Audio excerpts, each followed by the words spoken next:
बिहार में शिक्षा व्यवस्था का ध्वस्त हो जाना। बिहार में शिक्षा व्यवस्था बहुत अच्छी कभी नहीं थी। हम खुद सरकारी विद्यालय में बिहार में पढ़े हैं, लेकिन हर जिले में प्रखंड के स्तर पर, अनुमंडल के स्तर पर 2-4 विद्यालय यहाँ हमेशा ऐसे थे, सरकारी विद्यालय, जिनमें पढ़कर आप अपना जीवन सुधार सकते थे। लोगों को मालूम है भैया एमएस कॉलेज है, लंगट सिंह कॉलेज है, सीएम साइंस कॉलेज है, पटना साइंस कॉलेज है, पटना कॉलेज है। अगर हम वहां पहुंच गए हमारी जीवन बेहतर हो सकती है। पिछले 15-20 सालों के जो ये समता मूलक शिक्षा नीति का असर ये हुआ कि पूरी व्यवस्था ही चौपट हो गई। कई लोगों को ऐसा लगता है कि बिहार में शिक्षा व्यवस्था इसलिए खराब है कि यहाँ पर जो नियोजित शिक्षक हैं या शिक्षकों की गुणवत्ता अच्छी नहीं है। कुछ लोग ये बताते हैं कि स्कूल में खिचड़ी बंट रहा है इसलिए बिहार में शिक्षा व्यवस्था खराब है। मैं इस दोनों बात को सिरे से खारिज करता हूँ।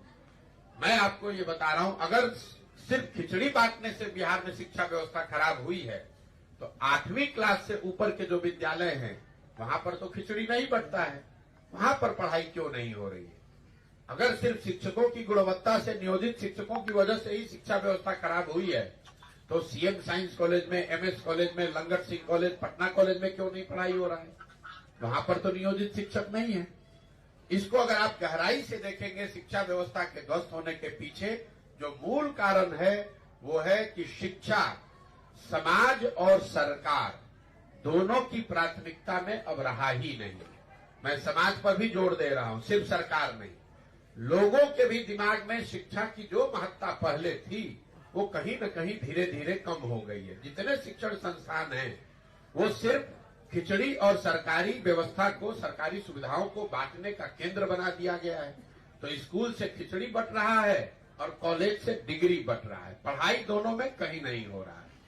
जब इस कालखंड का इतिहास लिखा जाएगा तो मेरा ऐसा मानना है कि नीतीश कुमार के कालखंड का, उनके 18-19 साल के शासनकाल में बिहार की शिक्षा व्यवस्था का ध्वस्त होना उनके शासनकाल का सबसे बड़ा काला अध्याय होगा। ऐसा इसलिए कि मान लीजिए कि कल एक अच्छी सरकार आ जाए, सड़क यहाँ टूटी हुई है, इस ग्राउंड में जहाँ बैठे हैं यहाँ फील्ड अच्छा नहीं है, ये फील्ड बन सकता है, स्टेडियम बन सकता है, सड़क बन सकती है। लेकिन जो 2 पीढ़ी के लोग इस ध्वस्त शिक्षा व्यवस्था से पढ़कर निकल गए, कल अगर एक अच्छी सरकार आ भी जाए तो उनका जीवन अब सुधरने वाला नहीं है। इसलिए समाज कभी भी इस चीज के लिए, जब भी उसको इस बात का संज्ञान समाज लेगा, जब भी उसको चेतना आएगी, वो कभी भी लालू नीतीश को इस बात के लिए माफ नहीं करेगा। मैंने लालू जी के लिए भी ये बात कही है। लालू जी के लोगों का, उनका खुद का दावा रहा है कि हमने गरीबों को, वंचितों को आवाज दी, सम्मान दिया। बिल्कुल ठीक बात है, मैं बिल्कुल कैमरे पर कहता हूं लालू जी ने ऐसा काम किया और इस बात के लिए लालू जी का सम्मान होना चाहिए। लेकिन उससे जो बड़ी बात है कि लालू जी ने जिन समाज के वर्गों को सम्मान दिया, आवाज दिया, उन समाज के वर्गों के बच्चों को शिक्षा नहीं दी, उन बच्चों को, उन समाज के लोगों को जमीन नहीं दिया, उनको पूंजी, व्यापार, रोजी रोजगार नहीं दिया। नतीजा ये हुआ कि ये 25-30 वर्ष से आवाज पाए हुए लोग लालू जी के सम्मान में, लालू जी के लिए आवाज तो लगा रहे हैं, लेकिन उनके बच्चों की, उनके परिवार की स्थिति नहीं बदली।